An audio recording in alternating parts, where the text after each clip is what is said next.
السلام علیکم ناظرین، پروگرام کا نام ہے پورا سچ اور میں ہوں آپ کا میزبان ذوالفقار راحت۔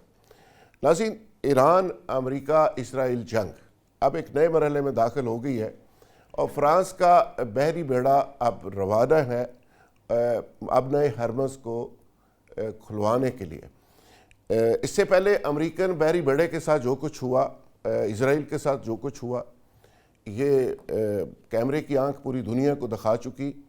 اسرائیل کا جو حشر ہوا وہ بھی آپ نے دیکھ لیا۔ ایران کا جو عزم ہے، جو جذبہ ہے، جو کمٹمنٹ ہے، وہ بھی پوری دنیا دیکھ رہی ہے۔ اور پاکستان ان حالات میں کہاں کھڑا ہے، اور آپ نے ہرمز کے بند ہونے کے بعد جو ایک اکنامک پریشر پوری دنیا کے اوپر آ رہا ہے اور آئل پرائسز بڑھ رہی ہیں، اس کا امپیکٹ کیا ہوگا، اور اس سے ہٹ کے بھی صرف آئل نہیں بلکہ ہر شعبہ زندگی کے اندر اس کا ایک پریشر آ رہا ہے، مہنگائی بڑھ رہی ہے، اور آنے والے دنوں میں اگر یہ جنگ طویل ہوتی ہے تو پوری دنیا پہ اس کا امپیکٹ کیا آئے گا۔ اس پہ تجزیہ کرنے کے لیے، اس کا جائزہ لینے کے لیے میرے ساتھ آج بہت سینئر پینل موجود ہے۔ نواب سردار غوث بخش بارزئی، آپ سب جانتے ہیں، سابق سی ایم بلوچستان رہے ہیں۔ عبداللہ گل، چیئرمین جوانان اسلام، آپ سب ان سے واقف ہے، بڑی نپی تلی اور بڑی زبردست گفتگو کرتے ہیں، سینئر تجزیہ کار کے طور پہ بھی پروگرامز کا حصہ ہوتے ہیں۔ عارف عباسی صاحب، تحریک انصاف کے سینئر رہنما، اور ابھی علی بدر صاحب بھی ہمیں جوائن کریں گے، پیپلز پارٹی کے سینئر رہنما ہیں۔ عبداللہ گل صاحب، آپ سے پروگرام کا آغاز کرتے ہوئے، فرانس کا بحری بیڑا اب رواں دواں ہے۔ جو ابراہیم لنکن کے ساتھ ہوا، آپ کا خیال ہے کہ فرانس کے بحری بیڑے کے ساتھ بھی وہی حشر ہوگا؟ اگر دنیا کا سب سے بڑا بحری بیڑا جو ہر طرح سے ایکوپمنٹ کے ساتھ لیس تھا وہ وہاں پہ قدم نہیں جما سکا، تو آپ کے خیال میں یہ فرانس کا جو بحری بیڑا یہ کیا رنگ دکھائے گا؟ بسم اللہ الرحمن الرحیم، بہت بہت شکریہ آپ نے مدعو کیا تمام معزز پینل کو۔ السلام علیکم۔ دیکھیں، جہاں تک تعلق ہے فرانس کے بحری بیڑے کا، انہوں نے صدر میکرون نے اس کو بھجوایا ہے اور کہا ہے کہ اگر سائپرس کے اوپر حملے ہوتے ہیں، جتنا سے قبرص کے اوپر ایک پہلے حملہ ہوا تھا، تو اس کے حوالے سے پھر یہ اپنا کردار ادا کرے گا۔ آبنائے ہرمز تو بیچارے کیا کھلوائیں گے؟ آبنائے ہرمز کو تو کھلوانے کے چکر میں انہوں نے کل بیچارے 3 شپوں کا ستیہ ناش کروا دیا۔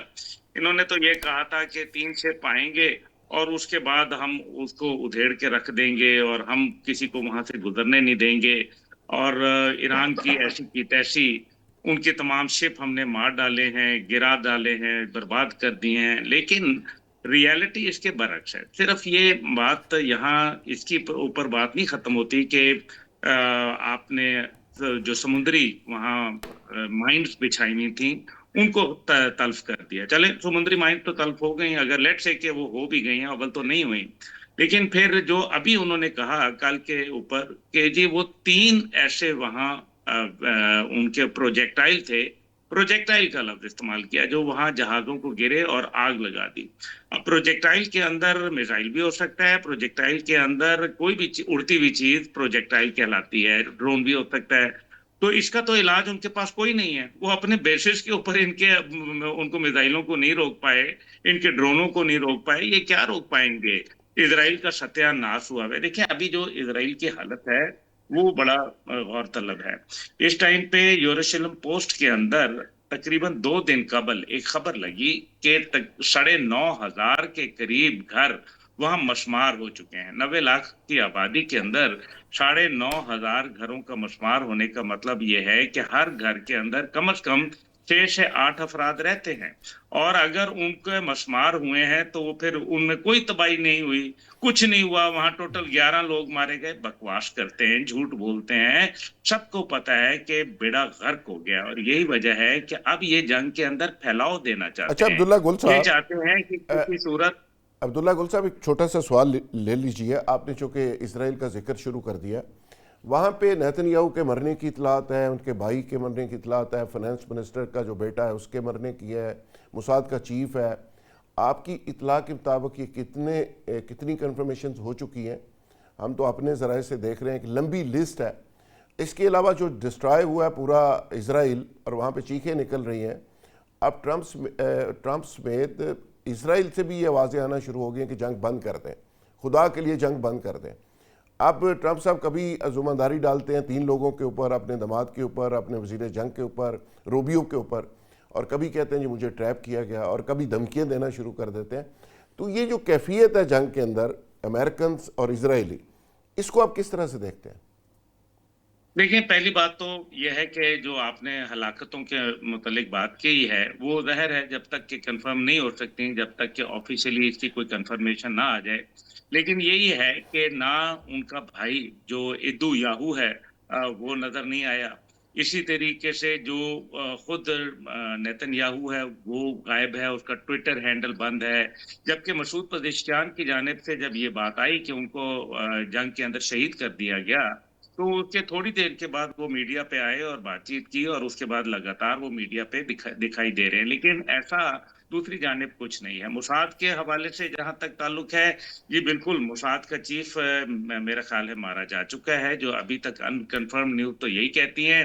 اور ان کا جو نیشنل سیکیورٹی منسٹر ہے بن گوئر، وہ بن گوئر کا بھی متعلق یہ کہا جا رہا ہے کہ وہ مارا تو جنگ میں گیا ہے، لیکن اس کو یہ بتایا جا رہا ہے کہ نہیں، وہ ٹریفک حادثے کا شکار ہو گیا ہے تو وہ زخمی ہے. جبکہ نیتن یاہو ابھی تک اس کا کوئی پتہ نہیں ہے. کل رات کی بات یہ ہے کہ جو صدر ٹرمپ نے متعدد بار درخواست کی تھی صدر اسرائیل سے کہ آپ اس کو کرپشن کے کیسز پہ معافی دے دیں، انہوں نے کہا کہ جناب کوئی معافی نہیں ہے. اس کا مطلب یہ ہے کہ اندرون خانہ بھی اسرائیل کے اندر شیطان یاہو کے اوپر چارجز بڑے سخت ہیں اور لوگ اس کو پسند نہیں کر رہے.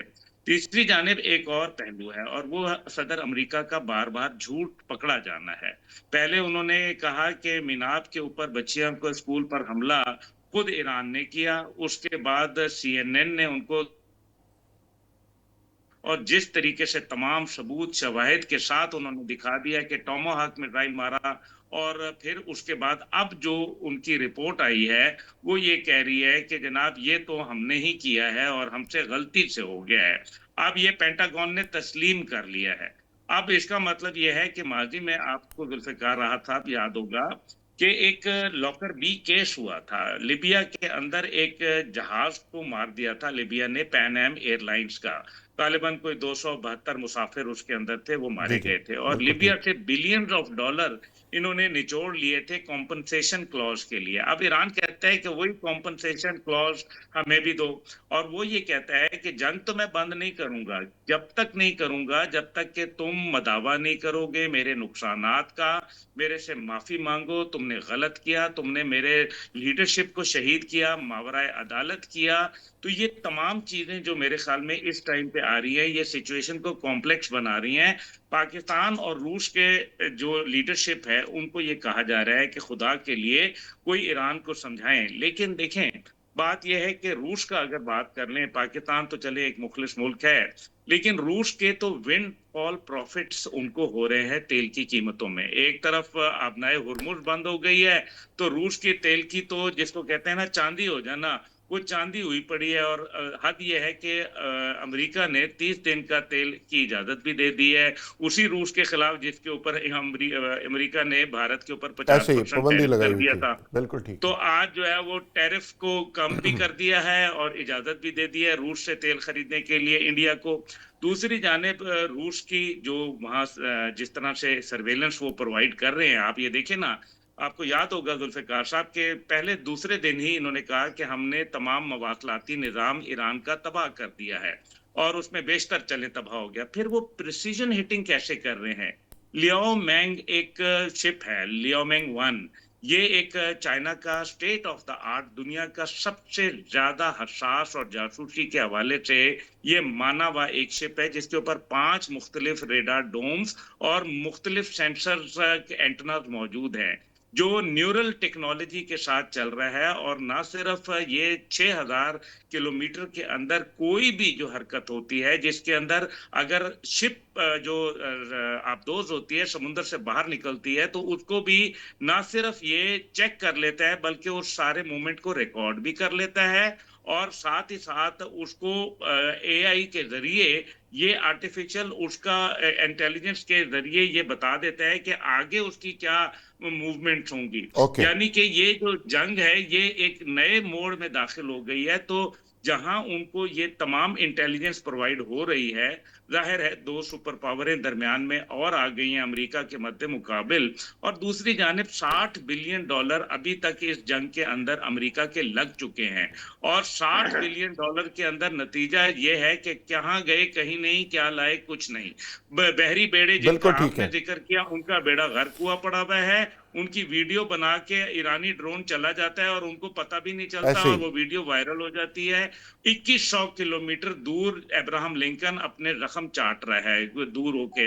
دوسری جانب جو جتنے بھی اڈے ہیں ان کے اوپر حملے ہو رہے ہیں، ابھی موساد کے ایجنٹ اور را کے ایجنٹ پکڑے جا رہے ہیں روزانہ کی بنیاد کے اوپر، جو وہاں عرب دنیا کے اندر بامبنگ کر رہے ہیں۔ اور اب یہ جو آپ نے جو سوال شروع کیا تھا میں اس بات کے اوپر کہ دیکھیں وہ سب سے اہم ہے کہ فرانس کیوں درمیان میں کود رہا ہے، اس وجہ سے کیونکہ وہ یہ کہتے ہیں کہ اگر امریکہ اور اسرائیل مل کر ایران کو پورے نہیں پڑ رہے تو اب ایسا کریں کہ کسی نیٹو ملک کے اوپر حملہ کروائے۔ یہی وجہ ہے کہ ترکیہ پہ حملہ کیا گیا، اور یہ قبرص کی جو باتیں ہو رہی ہیں سائپرس کے اوپر، یہ جان بوجھ کے حملہ کرایا جائے گا تاکہ وہ الزام ایران پر عائد کیا جائے، تاکہ نیٹو ممالک مجبور ہو جائیں وہاں آنے کے لیے۔ اب انٹرسٹنگ بات یہ ہے کہ نیٹو ممالک میں جو اسپین، جو کہ انتہائی اہم ملک سمجھا جاتا ہے یورپین یونین کا، اس نے کل اپنا سفیر اسرائیل سے واپس بلا لیا، اور اسرائیل کی کھل کی مخالفت اس نے کی ہے، اور اسی طرح سے امریکہ کے حملوں کی مخالفت کی ہے۔ بالکل یعنی ٹھیک کہ ہے، یورپین یونین میں ایک بڑا ڈیوائیڈ ذوالفقار راحت صاحب آ رہا ہے۔ اب پاکستان کے وزیر اعظم آج سعودی عرب کے دورے پہ روانہ ہوئے ہیں، اب دیکھتے ہیں کہ وہ وہاں کیا کرتے ہیں، لیکن میرا خیال ہے کہ جب تک کہ ایران کو کوئی گارنٹی نہیں ملے گی، کوئی واضح مضبوط ٹھوس گارنٹی نہیں ملے گی، تب تب میرا تک یہ خیال ہے معاملہ کہ نہیں رکے ایران گا۔ کسی بھی صورت عبداللہ گل معاملات کو صاحب، سلجھانے کے لیے تیار نہیں۔ عبداللہ گل صاحب آپ سے اپڈیٹڈ انفارمیشن ویوز تک ضرور پہنچائیں گے، آپ ذرا ہمارے ساتھ رہیے گا۔ نواب گوز بخش بارزئی، نواب صاحب آپ ذرا بتائیے گا، آپ نے کئی ادوار دیکھے، جنگیں ٹھیک ہے ہتھیار اس میں میٹر کرتے ہیں، ساری چیزیں میٹر کرتی ہیں، لیکن جنگیں جذبے اور کمٹمنٹ کے ساتھ لڑی جاتی ہیں۔ امریکہ وہاں پہ آ رہا ہے تیل پہ قبضے کے لیے، وسائل پہ قبضے کے لیے، بدماشی کے لیے، لیکن ایرانی قوم اپنی زمین کے تقدس کے لیے، زمین کو بچانے کے لیے، اپنی عزت کے لیے، امہ کے لیے اور ایک کمٹمنٹ کے لیے جذبے کے ساتھ لڑ رہی ہے۔ تو ہماری ہسٹری یہ ہمیں بتاتی ہے کہ ویتنام کے اوپر جب جنگ لگی اور یہی امریکہ تھا، اس کے 58,000 لوگ مرے، 33 لاکھ ویتنامی مرے، لیکن جنگ ویتنام کے لوگوں نے جیتی، چونکہ ان کی سروائیول کی جنگ تھی، ان کے پاس آپشن کوئی نہیں تھی، اور آج ایران کے پاس بھی میرے خیال میں کوئی آپشن نہیں ہے۔ تو امریکہ کی شکست یقینی نظر آ رہی ہے۔ بارزئی صاحب آپ اس سارے معاملے کو کیسے دیکھ رہے ہیں؟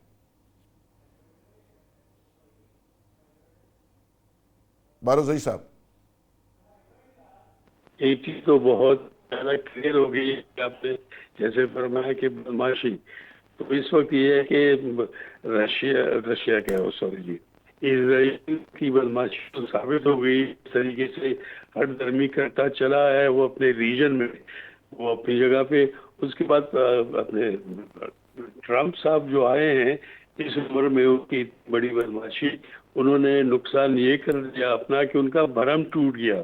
ان کا خیال یہ تھا کہ ایران کچھ بھی نہیں ہے اور ایران کو فوراً ہی جو ہے نا وہ کروا لیں گے، اپنی طاقت بھی اس کو شکست بھی دیں گے۔ تو یہ شکست امریکہ کی ہو گئی ہے جی، امریکہ کی شکست ہو گئی ہے۔ رشیا کہتا ہوں، پھر اسرائیل جو ہے اس کی تو پہلے بھی پتہ تھا۔ کاش مسلم امہ جو ہے وہ بھی یکسو ہوتی تو دیکھتے کہ کیا حالات ہوتے۔ ہیڈس آف ٹو ایران کے لوگوں کو سلام کہ انہوں نے ایک بہت بڑی مت توڑ دی کہ امریکہ بھی ہے، اسرائیل بھی نہیں ہے، اور اس طرح سے یہاں سے بھی جیسے انہوں نے کی ہوئی تھی۔ یہ ہے کہ بڑی چیز ہے، اور جذبہ ایمان یہی جو ہے کام دے گا ہم کو۔ تو ایران کو میں دونوں ہاتھوں سے سلام کہوں گا۔ گوڈ، زبردست سلام بنتا ہے بہت بڑی جی۔ مت توڑ پروڈیوسر دی۔ صاحب ان کی آواز ٹھیک کریں سردار صاحب کی، اور اس کو بڑھائیں بھی ذرا۔ اسلام یقینی طور پہ بنتا ہے ایرانی قوم کو، پوری دنیا اسلام کو ان کو سلام کرنا چاہیے کہ وہ امت مسلمہ کی جنگ لڑ رہے ہیں، اور اس کے لیے جو سیکریفائز کر رہے ہیں, جو اس کی پرائز پے کر رہے ہیں, بلا شبہ یہ ایک بہت بڑی بات ہے. علی بدر صاحب نے بھی ہمیں جوائن کر لیا. جی ویلکم ٹو دی شو. عارف عباسی صاحب آپ کی طرف آؤں گا. عارف عباسی صاحب, یہ سارا جو جنگ کا معاملہ ہے یہ آگے بڑھتا ہوا بھی نظر آ رہا ہے, یہاں پہ فوری طور پہ رکتا ہوا نظر نہیں آ رہا. ٹرمپ صاحب چائنا کے دورے پہ جا رہے ہیں, 31 سے 2 اپریل تک کا دورہ سنیں شیڈول ہو گیا ان کا, لیکن وہ بڑا عجیب و غریب دورہ ہے اور امریکن کسی بزنس مین کو آن بورڈ نہیں کیا گیا, کسی ادارے کو پوچھا نہیں گیا, اور وہ اکیلے دورے کا شیڈول جاری کر رہے ہیں. آپ کو کیا لگتا ہے کہ اس کا امپیکٹ کیا آئے گا, اور پاکستان یہ ساری کہانی میں کہاں کھڑا ہے؟ بسم اللہ الرحمن الرحیم. بہت شکریہ ذوالفقار صاحب. دیکھیں موجودہ سینیریو میں جس طرح کے حالات اور واقعات انٹرنیشنلی بھی ہوئے ہیں, اور جو جنگ کے بعد رویہ مختلف طاقتوں کا, اسلامی دنیا کو تو ایک طرف رکھ لیں, یہ تو اپنا وجود میرا نہیں خیال کہ کسی قسم کو عمر کوئی وجود اس ٹائم ہمیں نظر آ رہا ہے. باقی ریشیا اور اس چائنا کے جو رویہ ہے اور جو ان کے معاملات ہیں وہ میٹر کر رہے ہیں.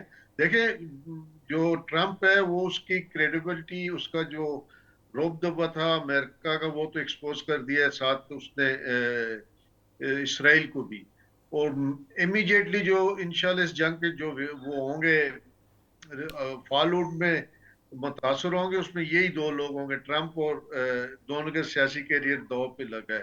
تو اس لیے ہم سمجھتے ہیں کہ ٹرمپ بالکل اس ٹائم زیرو پہ ہے. وہ کیا لے کے جائے گا چائنا, 3 اس کے مین آبجیکٹ تھے, رجیم چینج, اور یہ میزائل پروگرام وائنڈ اپ کرنا, اور دوسرا ان کا میزائل پروگرام کے بعد یہ جو ان کی جو فارن پالیسی ہے, جو ان کے لوگ حزب اللہ یا حماس یا اس طرح کے لوگ ہیں, ان کو کنٹرول کرنا. تینوں میں سے کوئی بھی وہ نہیں کامیابی ملی اس ٹائم عباسی صاحب کو. تو ایران کو مورلی پولیٹیکل پارٹیوں کو بھی تو سپورٹ کرنا چاہیے. پی ٹی آئی بھی کوئی ریلی شیلی نکال رہی ہے کہ نہیں؟ ایران نہیں جی, دیکھیں ہم تو پولیٹیکلی نہیں, ہم تو دل سے, مذہب سے. دیکھیں اچھا, دل سے پورا سمجھ رہے ہیں امریکہ.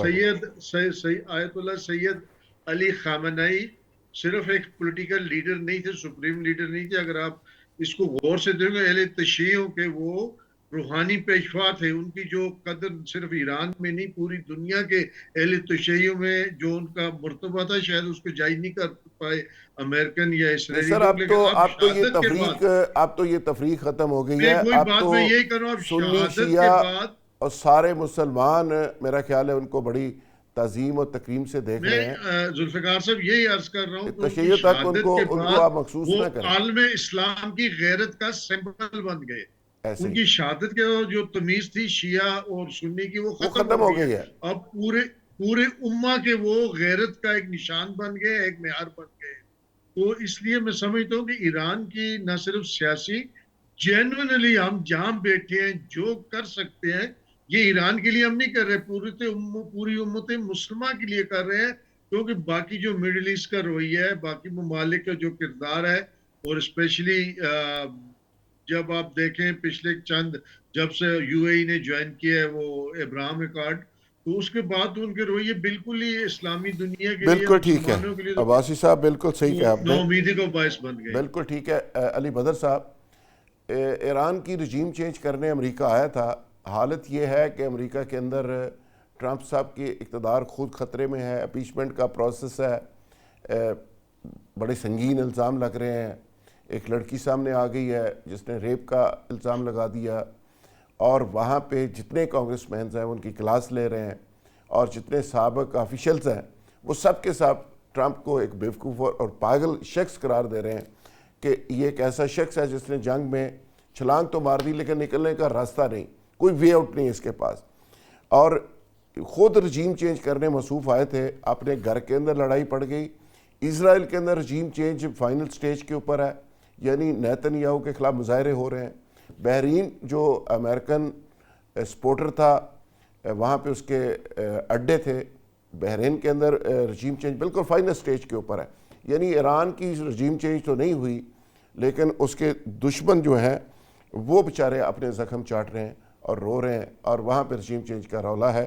تو آپ کے خیال میں یہ یو این او کی, اس کو ذرا لنک کیجئے گا,